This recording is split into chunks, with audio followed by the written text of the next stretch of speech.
All right. Hey, Greg. So glad to have you back on the Flipping Junkie podcast. Thanks for joining me.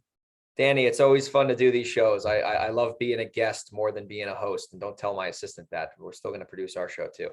Yeah. Yeah, I hear you, man. It's nice to be able to answer questions and not have to think about where the conversation's going or what questions, the audience might be thinking to themselves need to be answered or whatever. So yeah, I get you on that. Hey, Totally. before we sat down to record this, we were talking about how you were doing bigger deals and you're focused on conversions.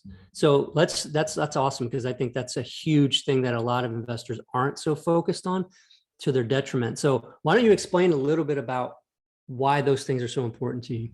Yeah. So I'll talk about bigger deal sizes first. So a lot of people, if you go on Facebook and you're on there for more than 3 minutes, I actually have a newsfeed eradicator now, so I don't get lost in the sauce. But if you don't have that, you can get that for free on Chrome. Everyone's like, I did 100 houses. I did 20 deals. We got 15 contracts this month, which is all great stuff. But if you really like peel the layer back, a lot of people are leaving a lot of money on the table and they're doing these little itty bitty mouse deals. And that's great. I'd rather do that than do no deals. But at the same time, if you're in an area, I mean, really anywhere in the country now, if you're buying right, which we'll talk about with the conversions, you can like double or triple your deal size on the same house if you just know how to maximize the profit, whether you're wholesaling, which we can get into, or if you're taking a deal down and doing construction or just doing a wholesale deal. You can make more money without having to necessarily work that much harder. So for example, in our business, our average wholesale deals around 30 grand. Sometimes we'll do deals that are 70 grand, and then sometimes we'll do deals that are, 15. But normally it's about 30 grand, right? And a big reason for that, I will say, is our market is expensive. So New York is insane. San Diego is even crazier. So the ARV is going to be higher ultimately, but you can still do this in areas like San Antonio or Houston or wherever, where it is a little cheaper. You can still do those types of deals. So we want me to get into like my deal maximization strategy that I've learned from others. I didn't invent this at all, but doing this alone will absolutely blow the profits through the roof. Nope. Don't want to share that. That's just for me. Top After we secret. start recording, For the paywall. It's for the paywall. Yeah. I'm just kidding. Yeah, of course. Yeah. Let's because I want to find out about that. And then, after that, kind of dig into because my first thought is, okay, a more expensive markets, of course, the profit margin is going to, the amount of profit should be a lot higher because the risk is higher. The amount of investment is more. Yeah. And I want to talk about how that is possible in markets like mine in San Antonio and other ones in between. So yeah, for sure. So we'll get into that. Let me just cover the system that we have where we will maximize our wholesale deals. So the first thing is this: it's supply and demand. So there are deals, I will say this, I'll just go with disclaimer. There are sometimes, if the seller is really tough and, it might be in an area that not a lot of people want to buy in. If you have less buyers, right, who are remotely interested on the initial communication, it's going to be a little bit harder to do this. But I'm saying, let's say you have a regular deal in an area that has solid demand and you're not like dealing with a property in the middle of the woods. I'll just tell you an example on how we did this last week. So I got a property brought to me. This is from another investor. He's like, I want you to wholesale this because I know that you know what you're doing and you guys have a system set up. And I said, absolutely, let's JV this thing. I'll take it from here and we'll max this thing out. So the first thing I did was I sent out an email to my list. And this is the first key point to sending this email. If you know it's a hot deal and you know it's in an area where there's a lot of investor activity, I on purpose price the property cheap. Because what I want to do is I want to drive up the demand of people responding to that email. So then I can get, the next step established, which is basically taking the people who respond from that email or the text or whatever, taking them, and then we parse them out and we stick them into a separate database where we have our process. So we have our general pool of prospects for buyers, and then we have our pool of prospects for the subject property. And then once we have our pool of buyers for that subject property, on this one, we had like 15 people who were like literally begging for the property. Where do I send the deposit check to? Like they were trying to get the deal without going through our process. So I'm like, hold your horses. This is how it's going to work. And when you have something that is scarce, which is a smoking deal, right, that someone is going to make a lot of money on, you got to tell the buyers how you're communicating. So I communicated to the buyers. I said, listen, we have a lot of demand for this property. You obviously know it's a killer deal, especially at the number that we put it out at. most likely this is going to go to highest and best. And I know it sucks for you. I've been in that situation before, but due to the demand, we're going to go to a highest and best scenario. And before we do that, I'm going to set up a one-time showing. This is the key here. A one-time showing. The seller will be there. Our partner, Taylor, will be there. He's the one who's conducting traffic because I don't live in New York. And you're going to be able to go and see this property. You're going to not speak to, don't say a word to the seller or else you're blacklisted. And you're going to walk around, any inspections you want to do, be my guest. You'll have 45 minutes in the property. When you're done with that one-time showing, you're going to see other buyers there and it's going to get competitive. So you're going to have to put your best foot forward with an offer. When you're done seeing the property, our offers are going to be due the next day at 3 p.m. Eastern. So I told the buyers in advance, and this is like a sales tactic. It's the upfront contract. This is exactly how we're going to play ball. If you want to play ball this way, we'd love to have you be in the bidding system. If you don't want to do that, I get it. No pressure. And we'll go from there. And every single buyer was like, yes. So we had 15 people in this house. And immediately when people left that property, I was just, 150, 160, and everyone was like, just we put the property out for 139 on purpose. And all of a sudden, it started rising. So I started processing those offers at that point. They were starting to come in. The deadline was I think it was in like 2 hours from there. And we got down to our top 3. So at that point, I told all the people who were not high enough that unfortunately this is, going to the top 3 people who are way higher than you. And they were okay with that. And I actually got on the phone with the top 3. I still sit in the disposition seat in my company. So I'm the one selling the properties, at least through the phone. I'm not going there, but I'm the one dealing with all the communication. And I said, hey, you're in the top 3. So I got on 3 separate phone calls with the buyers. And I said, listen, it's going to come down to a highest and best scenario. So I just want you to submit the absolute most you're willing to pay for this property. I'm not telling you what the other person's offering. You submit your highest and best offer. And I'm going to simply make a business decision at 3 o'clock. And it's nothing against you personally. With the demand on this property, this is I have to do this. It's honestly my fiduciary responsibility to my team to do this. And they all understood. And we literally got this property from 139 to 170,500 through an email, right? Through creating the competition, through creating the feeding frenzy, to having it's all human psychology. They want this property. It's scarce. They see other people competing for it and they know it's a killer deal, even at 170 or 170,500. We got everyone to raise their price. And ultimately we're in contract now with a buyer at 170,500. We're buying the house for either 100 to 110. It's going to depend on the mortgage balance, but either way, we're going to make a lot of money. And that deal, I could have simply just said to one random buyer I know, hey man, would you buy this property for 140? And yeah, we would have made money. It would have been great. But by doing it this way, which is uncomfortable, which usually leads to some friction and some tension, we're able to literally double the deal without having to do another one, right? So that is how I like to do our wholesale deals, when we have the right property in the right area and we know that it's going to most likely go gangbusters. Like every deal in San Diego, pretty much this happens. It's uncomfortable, number one. And number two, you have to be willing, if you're cool with your buyers, you got to be willing to just be straight up with them. Be like, listen, like it is what it is. I mean, there's one property, there's 10 buyers. I'm going to have to do what's best for us. And we're not going to do shady stuff. We're not going to tell one buyer they're buying it and then go ahead and tell them that their offer wasn't good enough. Like I tell every buyer, whoever's offer I accept, I'm going to do business with them. So once they have my word that I'm selling them the property, if 20 minutes later rolls by and someone else comes in 20 grand higher, once I give that buyer my word is bond. So I'm not going to take the higher offer. Once I give my word out, the deal is going to go down. So because of that, this is why I'm selecting the buyer at 3 p.m. This is the deadline. This is when you got to max your offer out. And once I make a decision, nobody's changing their mind. And by doing that, the buyers, A, they respect you, and B, they're going to just straight up offer more money. And the one deal we would have made, 25, 30 on, we're going to make, 60 on, or whatever it is, 55, 60 grand. And it didn't really take that much work. And it was the same property, same seller, same address, same process, double the money. So there's a lot there. I kind of rambled for a minute. Obviously you could probably tell through my energy. I love talking about this stuff because it just straight up puts more money in your pocket. No, I didn't want to interrupt you because I wanted you to keep going because it's all good stuff. You really know how to get me, man. No, it's excellent. That was, there's so many things I love about that. And I think the biggest one is, the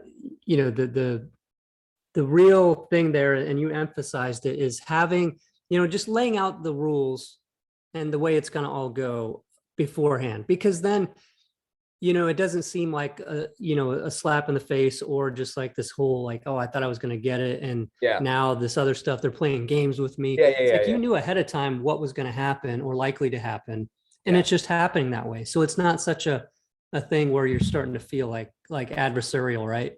Totally. Totally. Yeah, that's awesome. I love it so much. And it's like back in the day before, when things were really hot back in like 2006, all the auctions people would hold at houses and stuff. And, it's kind of the same thing, but it's not in person, and just kind of like everybody knowing other people are bidding. Yeah. But Yeah. Handshake deals. so people feel a little bit more comfortable maybe submitting those offers. But man, that's excellent stuff. And especially because if you can do that well, and that there's other investors in town that could benefit from those JV wholesale deals, where you're not even having to find the deals and bringing the extra value to them, but also profiting from it. I mean, it's huge. Totally. I say this to other investors in my market, and I say, if you're brand new, you can obviously do whatever you want. But I tell them, I said, if you're new and you don't have experience, especially dealing with buyers, I've dealt with hundreds and hundreds of buyers. Odds are you will most likely make more money after you split a deal with our company than you would on your own, just from the lack of experience. And then when you watch how we do it, you can then do it on your own and do the same thing. So the investors, and this, you don't have to just do this on JV deals. We do this with our own deals too. But when you have a system in place for doing this, it becomes very easy to follow. Like the first time I did this, I was literally peeing my pants. Like it was actually in San Diego. I was like in the hood at this house, and there was 15 people in this like crack shack, and all like the tenants outside were like looking at me like when this guy had his Range Rover parked on the side of the grass, and it's like getting dark out in the hood. And I'm like, saying a prayer. But, I was uncomfortable, and I ended up, blowing that house out of the water too. So like once you do it, you become like desensitized to it. And you can just straight up make more money on the same lead. And everyone always says, oh, it's competitive out there, it's hard to get deals, which is true. And it's true. But if you can maximize the profit on your deals and do this in a way where we don't do this on every house, because sometimes it's just a scenario where you just can't do it. You can't get inside, or the owner's nuts. But it's all about the communication. If you can communicate this with the buyers, communicate this with the sellers. I didn't mention that too, by the way. I got to talk about that in a minute, or else it'll throw the whole thing off. When you can manage communication and have them both agree that that's okay, it makes it really simple. So let me just talk about how to set the stage with the seller, because this is really, that was going to be my next question. You can, oh my gosh, you can get yourself in hot water if you don't do this. So before this showing happened, I personally called the seller with the other investor. And I said, normally I don't do this, Brett would do this, but let me just call the seller, because I didn't have a relationship with the seller. Like normally if it's a deal we get, Brett would tell me all about it, and I kind of know, but this one I had no clue what the seller was like. So let me sniff the seller out. So I called the seller and I said, hey, Mr. Seller, I just want to let you know, I appreciate you letting us in later on today at 5 p.m. I did this at like 3 o'clock local time. And I said, just to set the stage, it might get a little crazy here for 45 minutes. There's going to be a ton of people in here. We're going to have prospective buyers. We're probably going to have some contractors, and there's going to be 10 or 15 people walking around your house. And I just want to let you know, it might be a little nuts. The benefit is that after this meeting is over, maybe one more time we got to go in. After that, you'll have your money, and this thing will be all said and done. So I told the seller in advance, there's going to be buyers in the property. There's going to be contractors in the property, which is true. And I said, it's going to be crazy. It's going to be a madhouse in your property. And I just want to make sure that you're okay with that, so we can have a smooth meeting today. And if the seller wasn't okay with that, obviously I would have switched it up a little bit, and I would have been a little more strategic with the buyers.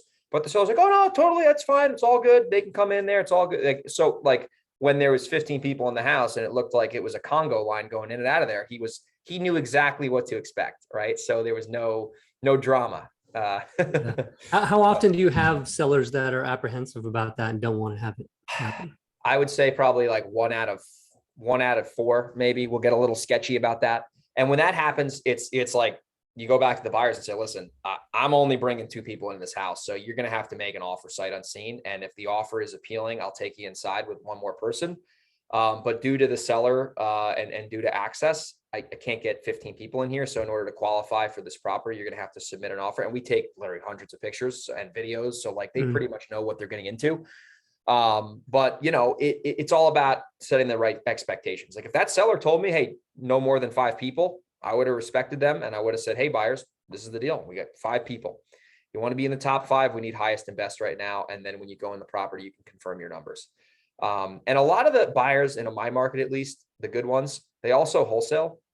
So they know exactly what the deal is. So they're not like, oh my God, I can't believe you're doing this. Greg, you were giving me all these good deals. And now you're like, it's like they wholesale too. So they know exactly where I'm coming from. And a lot of them are my personal friends. So it's like, they know the deal, which is easier. It's the same exact thing in San Diego. Like everyone pretty much knows each other out here. So, which is weird because it's a huge city, but anyway, small investing community. But when you set the communication right with the buyer and the seller, and you have a property in an area where it's going to go like crazy, if you price it low on purpose, that's the key to getting your email like response to shoot up, because people are like, when I'm checking email, I'm looking at the thing for 15 seconds. And if it's something of interest, I'll respond. If it's not, I'll delete it. If I see a property for like 140 in a certain zip code, I'm like, whoa, that sounds like a killer deal. And then all of a sudden 450 other people saw the same thing, and it triggers this massive response. Yeah, and whenever you do things like that, if there's a way to post that publicly somewhere, somehow, to be able to build the buyers list as well, right? Like all the people that aren't already on your buyers list. Is there anything that you ever do like that to try to build your buyers list? Absolutely. There's one way we do it is we go in Facebook groups and we'll say, actually, this is how I built my big database in San Diego. Is I had a property in Spring Valley, which is, a little sketchy area out in like San Diego County, but there's a lot of investor activity. And I went into Facebook. It wasn't even an investor group. It was a San Diego real estate professionals Facebook group. There's like 5,000 people in there. And I didn't have it locked up yet, but I said, hey, I got a property in Spring Valley that I'm going to be getting into escrow on in the next 2 weeks. It's going to be a killer deal. It's a 2-family, and I'm going to look to sell the thing at a deep discount. Who's interested? 75 people responded to that Facebook post, and whoosh, active campaign. Oh, there we go. Right. The thing was sold like an hour later once we got it under contract. So posting awesome. like your activity, like doesn't have to be, you could do a specific property. I wouldn't really put the address online. That can get a little hairy. It depends on, you can do that, but in our market, you got to like have all these riders in the contract or whatever. But if you just put like, hey, I have an off-market property I'm going to be getting involved in the next couple of weeks. Is there any buyers who would be interested in that area? I'd love to either partner with you or sell it to you. And you can like kind of build your list in advance. And especially when you say where the property is, like the zip code or the town or the city, you can kind of pre-fill that demand. So then when you get the property, you already know who you're going to probably sell to. Yeah, that's awesome. I love that idea. And then, like for that one that you gave the example of just recently, what would you say? And I know this isn't the thing that caused it, right? Or that you have to have this to have that kind of thing happen. But would you mind telling us what the size of that buyers list in New York that you sent that to was? Yeah, it's about 450 people, which like it's a lot, because there's the people on that list are real serious buyers. But compared to some other people who have like 45,000 people on their list, I mean, I don't have that size of a list because my market isn't that big ultimately. But I know the people on my list personally know me. Like they personally know who Greg Helbeck is. They know who Velocity House Buyers is. So when they see the email, they know exactly like who it's from. It's not a bunch of like random daisy chainers who are going to send it to their cousin, who's going to send it to their brother, who's going to assign it to some other knucklehead. Like they're people who I like know and have vetted and either have had a conversation with, or they know that we're doing business in that market. So when we put a deal out to that list, I mean, if it's a deal, we'll know right away. We'll get responses, and we don't get a lot of crazy knuckleheads to respond usually. San Diego is very similar. I have a list, I think it's like 80 people, but the people on that list, I personally know, this whole quality over quantity thing. Yeah, I mean, if you just set out to say, I need a big buyers list, and then all your efforts are doing nothing but trying to get the number boosted for the number of people on this list, maybe that's not such a good use of your time, right? Like you can build a smaller one, but build it more quality and then have those interactions with people, right? So not just whenever you have deals to blast out, but maybe like send out something to just, reinforce kind of who you are, like take my email seriously, right? Yeah, exactly. And like, that's the thing I like about doing it with like the smaller list. I mean, 450 people still like good. And these are like real buyers or agents who have buyers. So, yeah, I mean, it's very engaged, it's a very engaging list. And, a lot of them like personally know me. Right. So like they know that I'm not going to, send them some garbage deal that, is from some knucklehead.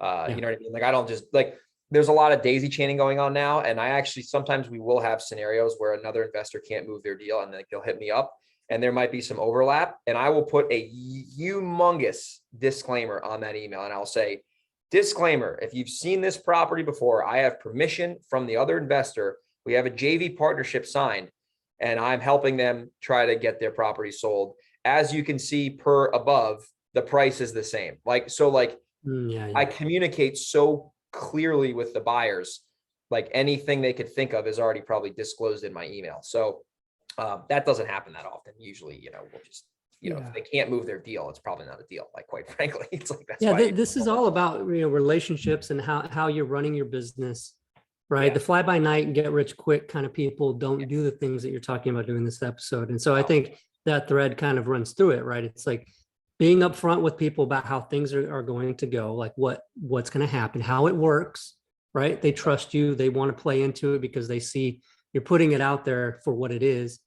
And then even in your communications with the deals that you're co-JVing or JVing, and making that clear that when you see this stuff, I'm not trying to rip anybody off or trick anybody into anything. It's all out here. It's all on the table. It's all right here. Exactly. And they know that, and they know that we're going to do what we say we're going to do. And that goes a long way in our business, right? I mean, there's a lot of people who they just don't do what they say they're going to do, right? And it's the same thing with sellers, which we'll get into in a minute. It's like, we give them an offer and it's a real offer with no contingencies. Like, we're going to close, like whether we wholesale or not, we're going to close. Like, so it's got to make sense for us, for them, but we're not just going to put out some bogus offer and like roll the dice. If we're going to roll the dice, there's a contingency period and they know that there's a chance we might walk away because they're probably asking for too much. So it's all about communicating, right? The better anyone can get at communicating, the easier it's going to be to go through the day-to-day activities of your business, because you just like kind of like debunk a lot of these landmines that will inevitably blow up if you don't communicate properly and people know exactly what they're getting into, right? It's like when you're selling a house and it's, in a bad neighborhood or something. Hey, this property's in an area, a little rough. I mean, you can drive by and see yourself, but don't take my word for it. Go see it yourself and then make a decision if the property's for you or not. And we do the same thing with rentals. If it's in a rough neighborhood, tenant, please see the property before you decide to, sign the lease. Because I don't want to get a call saying, "Oh, Greg, I'm scared to walk out to my car." You knew going in advance what you're getting into. So communication is key. Yeah, that's really, really big. I remember one time early in my career in this business, having a rental property where the people that moved in, called me like the week after they moved in. It was like, my son just got jumped on the way home from school. And it's like, oh man, boy. Yeah. I just felt horrible. It's like that, they didn't, and I didn't live there. Right. So I didn't know that it was like, that bad, but that did feel like really, really bad to hear, but there's nothing I could really do about it. But interesting. You see that with tenants, real quick with tenants. I've had some horror stories with tenants, like just absolute horror stories. And like, I always tell the tenants, because I will interact with them a little bit. Like if it's like something that's like serious, I'm always like, listen, if you're not happy in the property, I'm not going to force you to stay here.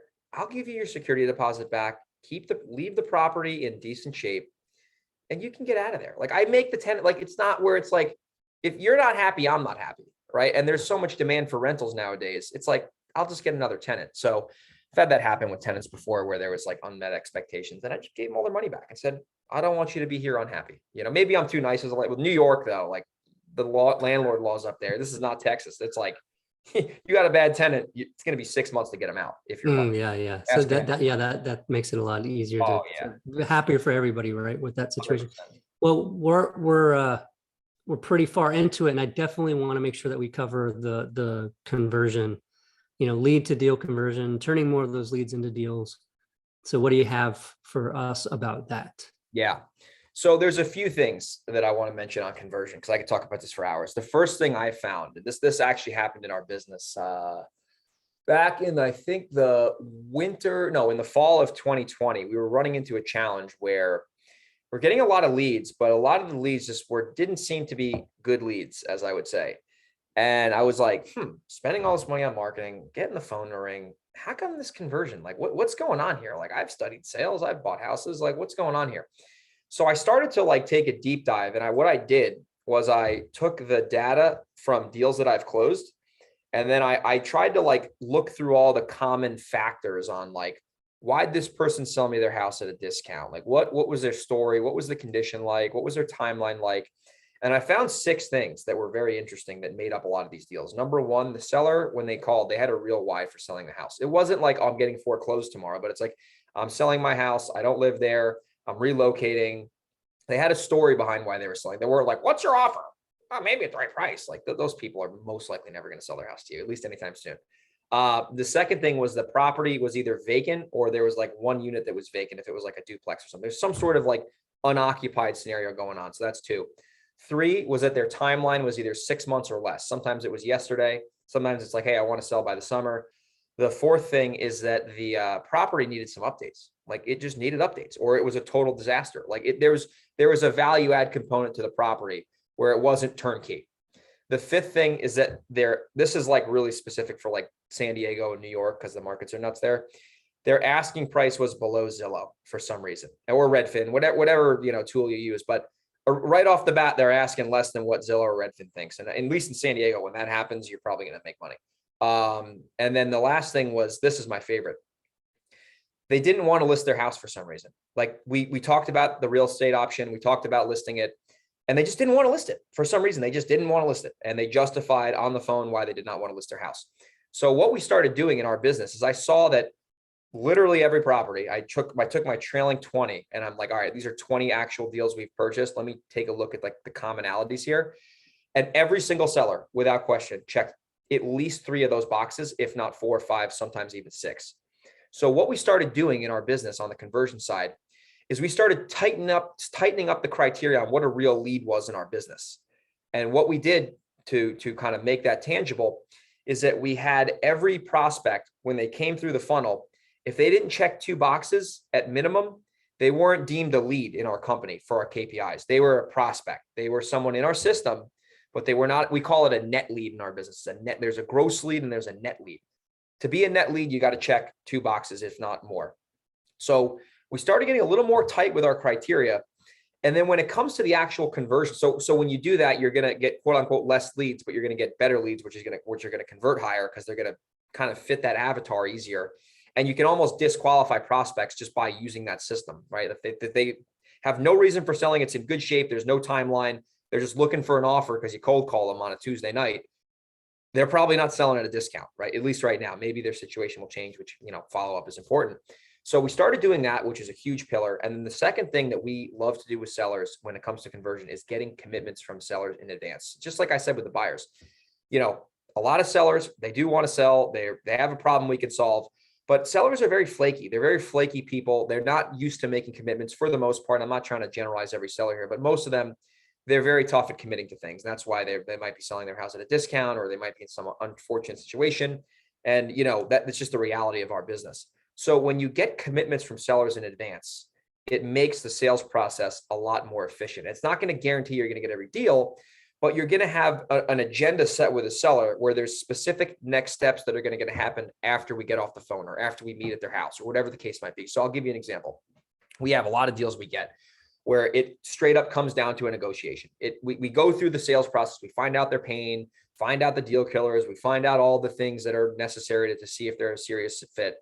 And we start negotiating, and then we're negotiating over the house where, they have a number, we have a number. And what I've found that is when you have a seller who's finally going to sell you a property at a number that makes sense for them and for you, if you don't set commitments, what happens is you'll get a yes, but then they'll ghost you. They'll ignore your DocuSign. The attorney won't respond if you're in New York. So you get these false senses of securities, and the sellers never 100% commit to selling you the property. So what we do in our business, and Brett on my team is an absolute beast at this. He goes to the seller and he says, it sounds like you're absolutely set at getting, $225 for your property. Is that correct? Yes. If we could do 225, we don't know yet. We still have to run our numbers, but if we could do the 225, are you in a situation where you could either A, give us a yes or a no? And if it's a no, that's fine. Or could you just give us a straight up yes and move forward if we could do 225? So we kind of like see where they're at. Like we might go yes or no if they're a little sketchy, but if they're like hot to trot and they're going to sell their house, we will kind of go a little back and forth. And we'll say, listen, if you can get the 225, if we tell you we can pay 225, are you committed to taking the next step with us, assuming you're comfortable with everything? So we get them before we ever make an offer, right? We kind of loosely let them know that's probably where we're going to be at. But before we actually finalize a number for that prospect, we get a commitment from them in advance that they're either going to move forward or they're going to give us a yes or a no decision. That way, at the end of the phone call, we're either ending it with a no and we're going to follow up and be as helpful as we can, or we're going to end that phone call with a contract signed. And that way there's no confusion, right? They're not like, oh, well, yeah, I want to sell for 225, but I got to talk to my wife. I got to talk to my accountant. I got to talk to my attorney. It's like, no. You're going to give us a yes or a no, or you're just going to commit to giving us a yes if you're comfortable. We try to never do the pressure thing. It doesn't really work that well. But at that end of the call, the seller knows they're going to have to give you a commitment. And usually it's regarding the number they want that happens to make sense for us. And does that make sense? I'm kind of rambling here. But like we do that in our business and it gets us a lot of deals because we just hold them accountable to giving us some sort of an answer, whether it's a yes or a no. Yeah, no, I think it's big because it makes them consider really if they're pretty much ready for it. I mean, if that way you find out instead of, making that and then having to deal with the whole thing where it does get weird for them because they didn't even maybe realize they weren't at that ready point to make a decision. And you're just helping them see that first so that they can get there first. Exactly. So that when you do, they've already done that part. Exactly. Completely makes sense. Yeah. That is huge especially over the phone because there's less rapport built over the phone. We operate pretty much all over the phone.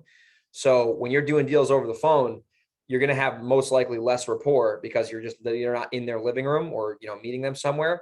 So the commitments are that much more important over the phone. So for our conversion, that's like our secret sauce in our company that really works. It just straight up works. And then another thing I'll say about conversion, and this has definitely been said before, but it just straight up works, is the whole idea of doing the negative reverse selling or going negative, taking a step backwards.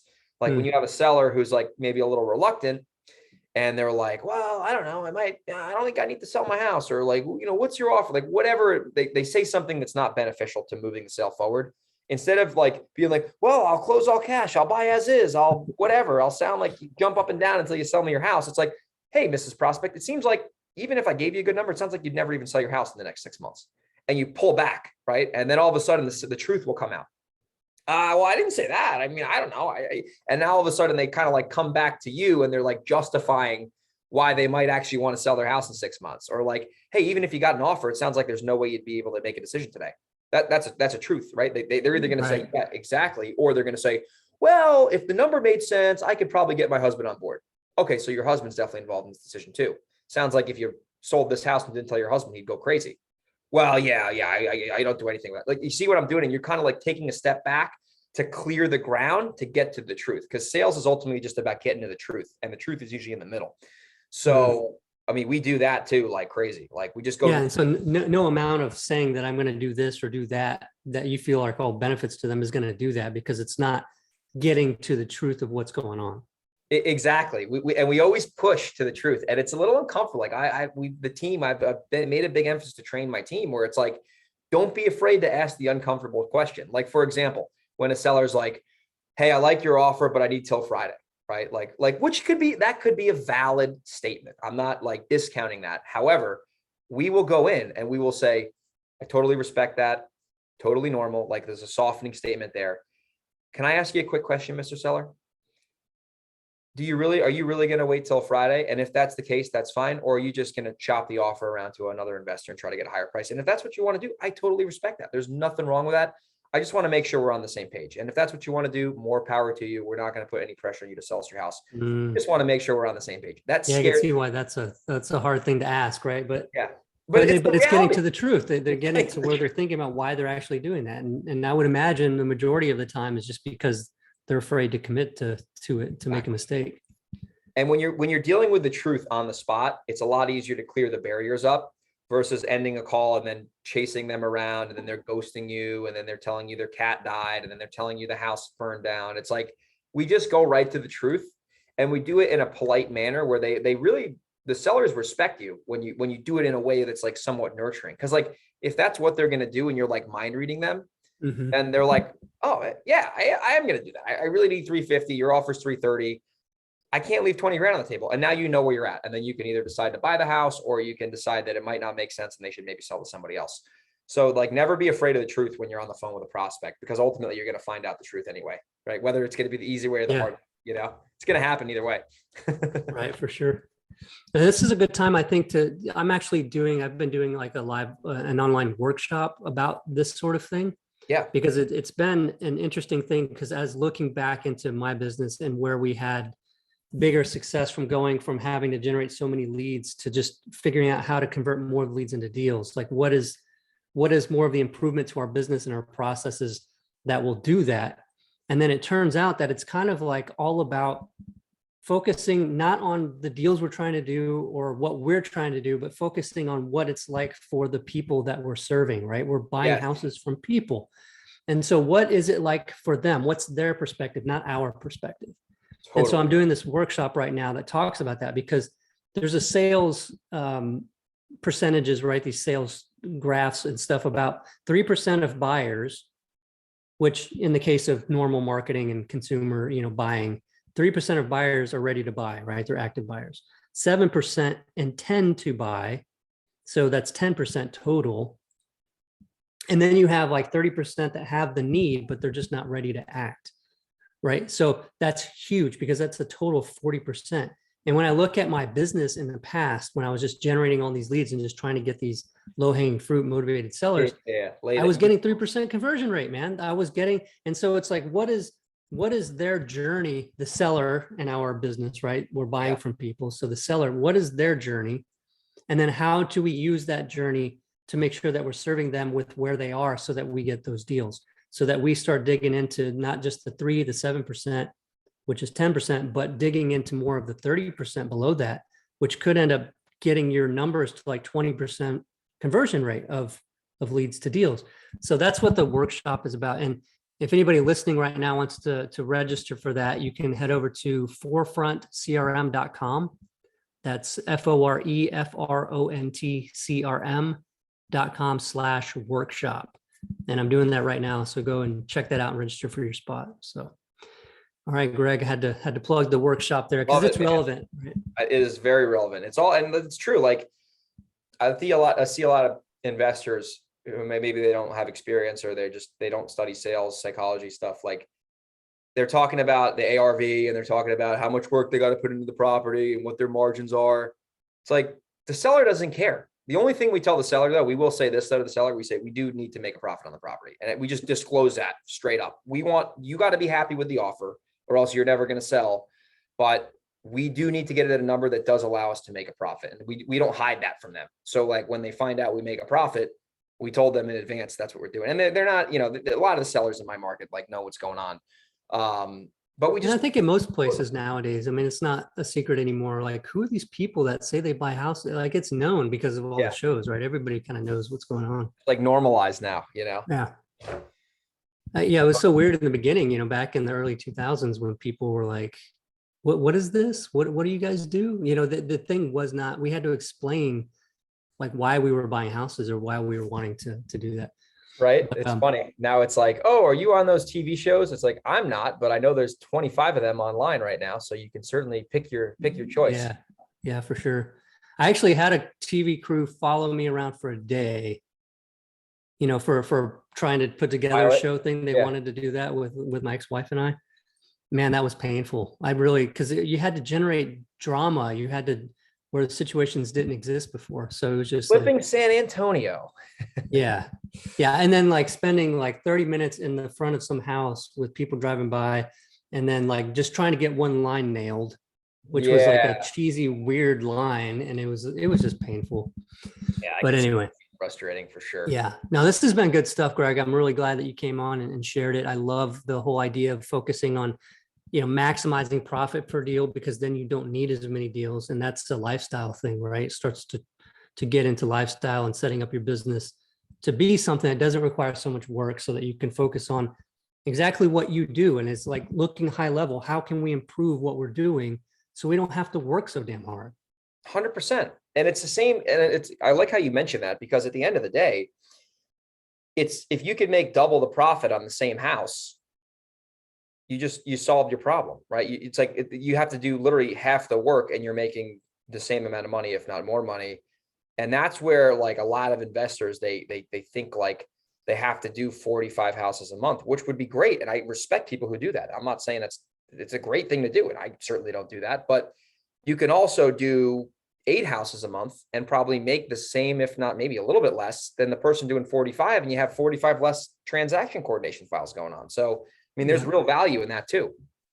Yeah, and I think the value actually, even in time and effort wise, is greater. Like if you doubled how much wholesale profit you were making, I really think that you're not having to do 2 deals and saving just the half of the effort. I think it's greater. I think it's probably like 60-70% of effort you're saving because of all the things that go into the generating of all the leads, the analysis, the calls, the appointments, all that stuff adds up. And if you get rid of a lot of that, it's just beautiful. So, Absolutely, for sure. all right, Greg. Well, if anybody listening wants to find out more about you or listen to your podcast or anything, how can they find you?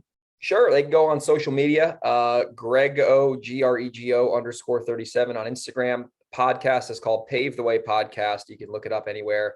And if you want to get directly in touch with me, the best way to do that is not through Instagram Messenger. It's through my email. So greg@velocityhousebuyers.com, greg@velocityhousebuyers.com. If you drop me an email, I'll get back to you and we can connect. Awesome, Greg. Thanks a lot, man. Have a good one.